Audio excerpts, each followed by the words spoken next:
For over a century, we thought we knew everything about the Titanic. We'd seen the movies, read the books, and studied the blueprints. But now, thanks to a groundbreaking deep-sea mission using cutting-edge underwater drones and AI photogrammetry, that belief has been shattered. In 2023, scientists created the first-ever full-scale digital twin of the Titanic, revealing secrets the ocean had kept hidden for 111 years.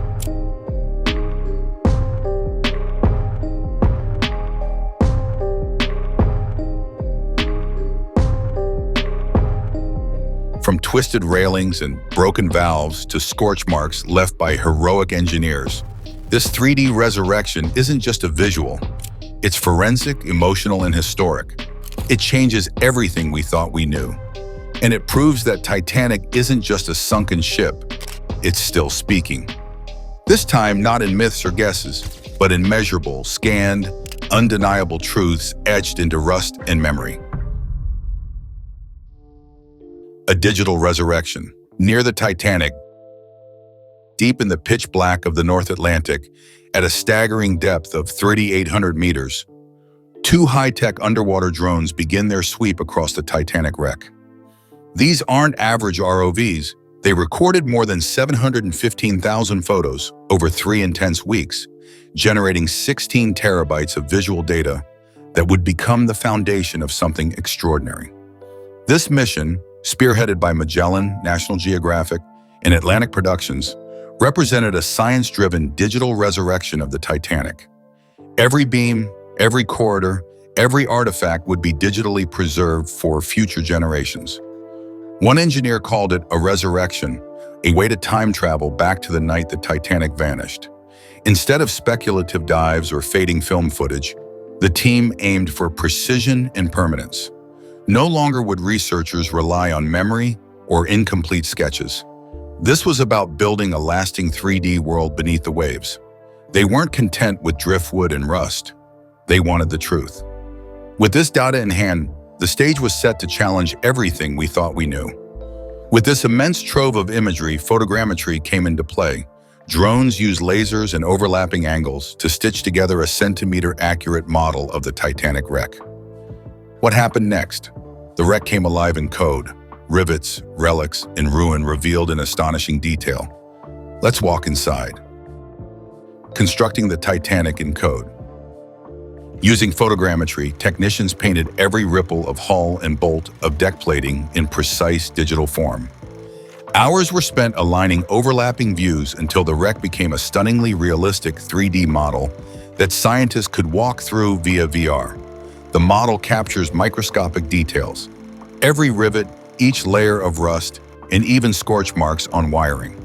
One expert shared, "We can now count teeth on a gear and see where the metal bent." Such confidence in detail redefined underwater archaeology. This isn't just a showpiece, it's a digital time capsule. The physical ship continues to corrode, but the model locks in who she was and how she shifted beneath the waves. Researchers can rewind the wreck's collapse, testing hypotheses about its deterioration and confirming accounts from deck officers. This digital twin is an archive of loss and heroism woven in iron and code.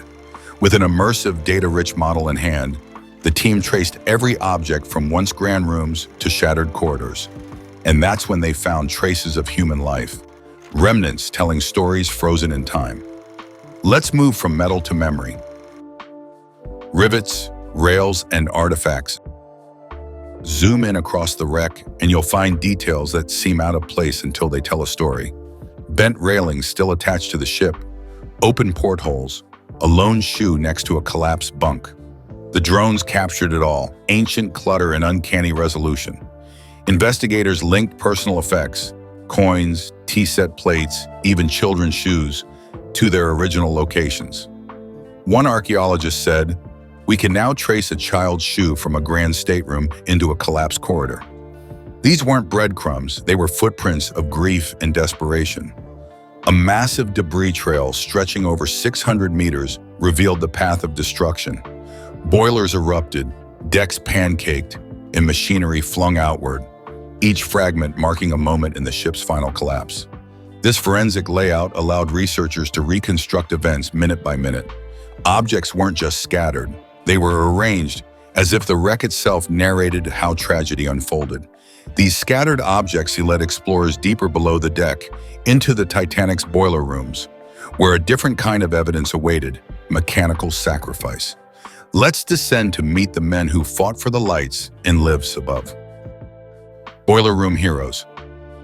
As the Titanic's bow dipped and her engines struggled, the most heroic efforts weren't visible from the lifeboats.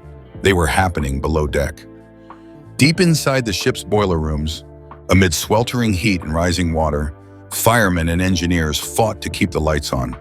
The photogrammetry scans captured something striking: concave boiler shapes and manually opened steam valves, frozen in rust and time. There were 29 boilers and over 150 furnaces, and keeping them functional wasn't just about power, it was about buying precious time.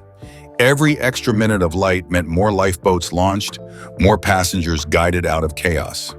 These men had no hope of escape, yet they held the line, pushing back the dark so others could survive. Eyewitnesses in lifeboats recalled a haunting image: lights glowing long after the Titanic's bow had vanished. These new 3D scans confirmed the ship's power systems ran much longer than expected. The electrical systems stayed operational because the men in those boiler rooms never left their posts, said one researcher. Their sacrifice wasn't a footnote, it was a miracle of endurance and duty. In a world of polished brass and first-class comfort, it was the grimy laborers who saved lives while knowing they wouldn't save themselves. While the men below fought to preserve power, their efforts shaped another battlefield: the ship's electrical core. Evidence shows the engineers didn't just keep the lights on, they rerouted them. Their final acts reveal a level of skill and control few expected under such pressure. Power in the darkness. The Titanic didn't simply vanish into the night. As it sank, the ship continued to pulse with life thanks to its electrical engineers. The photogrammetry scans revealed scorch marks on copper wires, overloaded circuits, and a manually secured steam valve near the stern, evidence of a final, desperate strategy to keep energy flowing. Electrical engineers aboard Titanic rerouted power, adjusting switches to prioritize lighting over propulsion. Their actions delayed the blackout that otherwise would have plunged passengers into complete panic. A team member from the scan project noted, "You can follow the last decisions they made, circuit by circuit." These findings turned technical choices into life-saving decisions. One open valve, preserved in the wreck, appears to have been locked into place, possibly to redirect steam pressure toward emergency systems. Combined with scorched paneling and fused cabling, the 3D model tells a story of engineers using every ounce of the ship's design to hold on. It wasn't enough to save the ship, but it may have saved hundreds. This quiet corner of the wreck, now illuminated by scan data, marks the Titanic's brain, still pulsing until her final breath. These lifelines, invisible during the chaos above, proved as vital as any lifeboat. Beneath the ship's surface, the damage ran deeper than anyone knew. The scans revealed something even more sobering. The iceberg didn't carve a massive hole. Instead, it delivered death by 1,000 cuts, a series of small but devastating ruptures. It's time to confront the real reason the Titanic couldn't stay afloat. Death by 1,000 cuts. For decades, films and textbooks depicted a giant gash in Titanic's side, but the latest scans tell a subtler and far deadlier story. Instead of one catastrophic wound, the iceberg inflicted 6 long, narrow slits across a 300-foot stretch of the ship's hull. The result? A slow, unrelenting flood that Titanic's safety design was never built to withstand. The Titanic's design allowed 4 watertight compartments to flood without sinking. But the iceberg struck just where it hurt most, cutting through enough compartments to create an unstoppable chain reaction. As each one filled, the ship dipped lower, spilling water into the next. This created a domino effect the designers never anticipated. These cuts weren't gaping holes, they were thin seams opened under pressure. Water didn't pour in, it crept, surged, climbed. It was precision damage, explained one marine engineer, the kind no designer plans for and no captain sees coming. That's what made it so deadly. The 3D wreck model even shows how these slits spread along rivet lines, weak points under stress. Each rupture silently sealed Titanic's fate long before panic reached the decks. The scans don't just rewrite what we know, they explain why the ship went down so fast and so fatally. Now that we know how the water got in, the next question is what happened as the ship broke apart. The scans don't just show where, it reveals how. Next, we follow the exact sequence of collapse. The Titanic didn't snap cleanly. It tore itself apart under its own weight. Anatomy of a breakup. As Titanic's stern lifted out of the water, the stress on its frame reached unbearable levels. The new 3D model reveals something haunting, a twist and tear, not a clean break. The ship's body, weighed down by flooding, snapped. Like paper, its decks shearing sideways as metal surrendered to physics. The stern's keel buckled first. Then, one deck at a time, the structure collapsed inward, like pages of a book curling into themselves. The breakup wasn't a single moment. It was a minute-long unraveling, seen now in chilling detail through debris patterns, scattered engines, and staircase twisted into knots. Recovered engine parts lie far from where they should be. That displacement, only explainable by internal collapse, shows Titanic didn't just split, it exploded from within under strain. "We're watching a ship come apart in stages," said one wreck specialist. "Not like how movies show it, but something much messier." The stern's twisted descent even created secondary damage. As it re-entered the ocean, it didn't glide down. It fell with force, collapsing in on itself under pressure. The scans preserve this chaos in stunning clarity. Every torn plate and fractured beam tells a story of stress, speed, and structural surrender. The breakup left behind a signature of violence, one still visible today. But it also revealed how differently the ship's two halves suffered. While the stern crumbled and scattered, the bow took another path, sinking deeper, quieter, and more intact. Next, we explore how these two ends of Titanic show two very different deaths. Bow versus stern. The Titanic's bow and stern didn't just land in different locations, they experienced entirely different fates. The 3D scans show the bow lying deeply buried in silt, surprisingly preserved. Its railings, portholes, and anchor chains remain eerily recognizable. In contrast, the stern is unrecognizable, reduced to tangled debris scattered across the seafloor.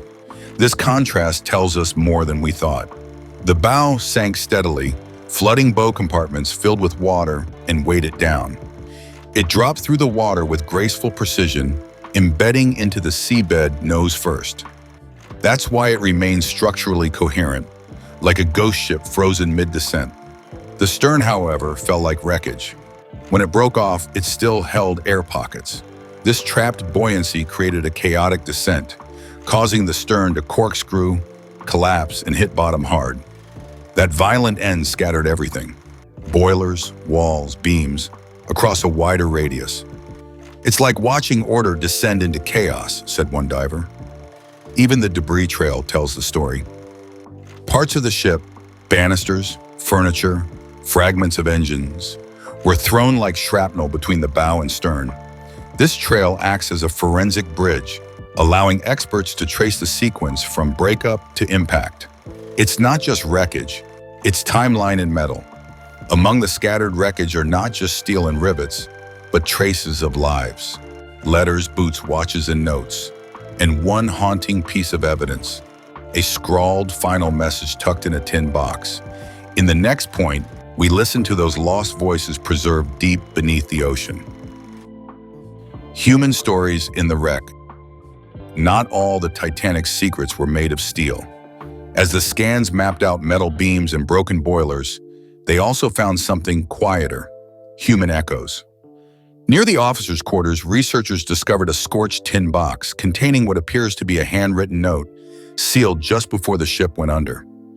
Experts haven't fully revealed what the note says, but the handwriting, shaky, rushed, offers an intimate moment of panic and purpose. Nearby, a pocket watch stopped at 2:18 a.m. adds another timestamp to the final moments. These aren't relics, they're witnesses. In the debris fields, shoes still lie together, side by side, possibly belonging to a child. A doll's head rests near the collapsed stairwell. Teacups sit intact in the mud, their owners long gone. These items do more than tell a story. They humanize the data, turning charts into memories. The wireless room where Titanic's final SOS was sent reveals burned circuits in a fused relay. Visual proof of a last message that traveled across the Atlantic. "It's like standing inside history," one scan technician said. "We're seeing not just what happened, but who it happened to." And amid these personal echoes, some of the Titanic's most controversial myths return to light. Was First Officer Murdoch a coward or a hero? Did the films get it all wrong? With scan evidence now confirming some actions and debunking all others, the time has come to confront fact over fiction. Exonerating Murdoch and other myths. For decades, First Officer William Murdoch's legacy has been haunted by rumor. Some claimed he panicked, shot passengers, and took his own life. Films like Titanic 1997 echoed that tale. But the new digital scan tells a different story, one shaped by evidence, not hearsay. The placement of lifeboats and damaged davits shows something Murdoch's critics ignored. He stayed. He helped launch multiple lifeboats from the starboard side, coordinating chaos as the ship tilted. "He was there until the end," said a maritime historian reviewing the model. The wreck backs that up. Scan data also suggests that several davits were fully deployed, not half-used. This indicates lifeboats were launched in sequence, not abandoned in panic. Davit alignment matches testimony from Second Officer Lightoller, who always insisted Murdoch acted with calm and command. Correcting this myth isn't just about defending one man, it's about respecting the record and everyone who tried to help. In an age of dramatization, the Titanic scan gives voice to the real people, not the scripts we've written about them. "These scans let us rewrite the story," says researcher Becky Harper, "with the truth this time." Now that the digital model reshapes what we know about people like Murdoch, it raises a deeper question. How long will this truth survive? Titanic is decaying fast. Rust-eating bacteria, pressure, and time that are erasing it every year. That's why the next chapter isn't about discovery, it's about preservation. The digital lifeboat time is consuming Titanic. Salt, pressure, and rust-eating microbes have stripped entire rooms of their walls. "It's fading faster than expected," one marine biologist said. "The wreck's wooden decks have nearly dissolved. Some structures may collapse entirely within the next decade." That's where the digital twin steps in. Using over 715,000 high-resolution images stitched together through photogrammetry, researchers have built a full-scale 3D model. This isn't a replica, it's the Titanic, down to every twisted beam and weathered rivet. Apps like VROV Pilot now allow researchers and the public to explore the wreck in interactive space. Scientists can test pressure loads, simulate flooding, and map microbial spread, all without touching the fragile remains. "This is the future of maritime archaeology," said photogrammetry expert Tristan White. "The model preserves more than metal, it captures memory. With Titanic likely gone by 2100, this data set becomes a time capsule, a legacy of what happened, how it happened, and who it happened to. It's the ship's second life, coded, preserved, and accessible forever. But the digital twin doesn't just look backward.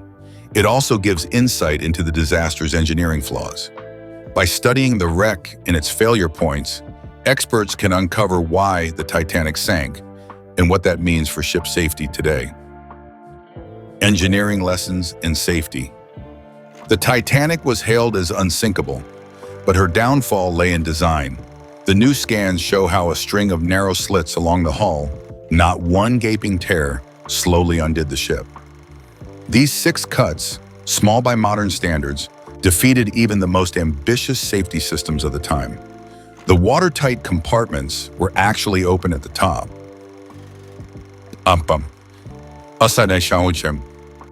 allowing water to spill over like a staircase once the bow dipped. As each filled, Titanic tilted more. The model shows this cascading failure in chilling clarity. Water didn't flood, it crawled, slowly, relentlessly. Today, shipbuilders are using Titanic's autopsy to refine design, overlapping bulkheads, higher vertical barriers, and dynamic ballast systems.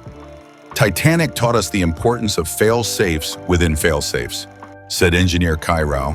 The scan brings those lessons into sharp focus, revealing where every plate buckled and every system collapsed. Beyond engineering, it's about preparedness. The Titanic carried 20 lifeboats for 2,200 people. Today's regulations require far more, and drills to go with them. This wreck, now frozen in code, reminds us, design alone is never enough.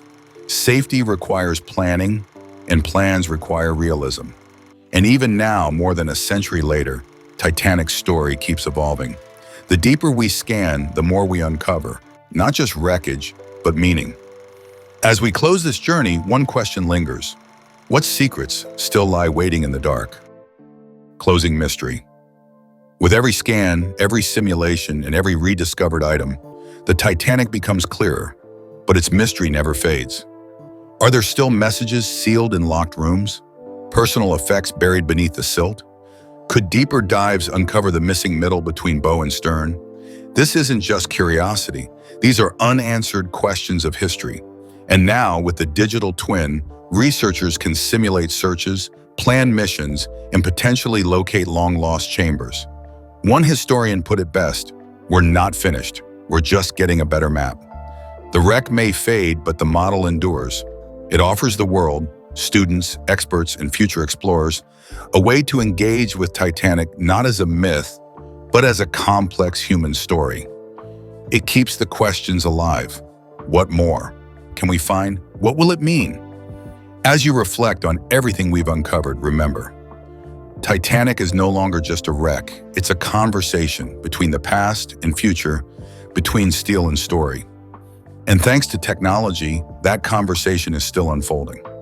Even at the bottom of the Atlantic, where sunlight never reaches and pressure can crush steel like paper, the Titanic still speaks.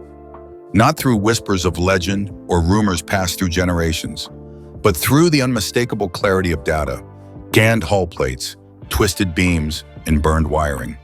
This new mission didn't just explore a wreck.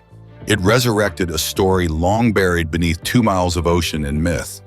The digital twin isn't just a model, it's a second chance to get it right. For the first time, we've been able to walk its halls without diving gear, to see the shape of the breakup, trace the course of the flooding, and understand how 1912's most advanced ship met its match. And in doing so, we've honored not only those who perished, but those who acted. Boilermen who stayed behind, engineers who rerouted power, and wireless operators who tapped out distress signals until water silenced their keys. Titanic's remains are fading. Rust-eating bacteria called rusticles gnaw at her bones daily. In a few decades, she may collapse entirely. But thanks to photogrammetry, her shape, her story, and her scars are now preserved in digital stone. Not just for filmmakers or historians, but for the world. This isn't just about Titanic. It's about how we confront history. With reverence, yes, but also with tools that help us learn more than we ever could before. It's about pulling the past forward, making sure the people lost are not just numbers on a manifest, but lives remembered with detail, depth, and truth. So as the sea reclaims what it once swallowed, this digital resurrection ensures that the Titanic will never disappear again. Not in our minds, not in our records, and not in our collective memory. Because the ship may have sunk, but the story, reassembled piece by piece, rivet by rivet, is finally complete.